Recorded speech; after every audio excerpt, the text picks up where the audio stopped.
তাদের ফোনে ভাইরাস জনিত সমস্যা আছে, আপনার ফোনে শুধু অটোমেটিক্যালি ভাইরাস ঢুকে যায়, এমনকি আপনার ফোন হ্যাকারদের দখলে চলে যাচ্ছে। আজকে আমাদের ফোনে কিন্তু এরকম একটা সেটিংস দেওয়া আছে, যে সেটিংসটা যদি আমরা অন করে দেই তাহলে কিন্তু আমাদের ফোনে কোনো রকম ভাইরাস থাকবে না, এমনকি আমাদের ফোন কোনো হ্যাকার চাইলেও কিন্তু হ্যাক করতে পারবে না। কিভাবে আপনারা এই কাজগুলা করবেন তাহলে চলুন দেখে নিই। আপনি সোজা চলে যাবেন আপনার ফোনের সেটিংস অপশনে।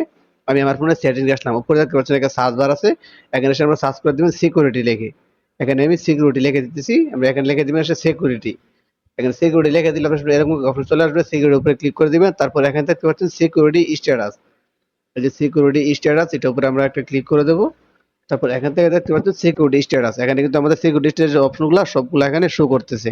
আমরা এখানে আসার পরে এখানে দেখতে পাচ্ছেন যে প্লে প্রোটেক্ট একটা অপশন আছে, সেই অপশনের উপরে ক্লিক করব। তারপর এখানে দেখতে পাচ্ছেন এখানে আমাদের এখানে কিন্তু কোনো রকম অপশন এখানে, তার আগে আপনি এখানে আপনার অবশ্যই ডাটাটা চালু করে দেবেন। এখানে স্ক্রিনের উপরে ক্লিক করবেন।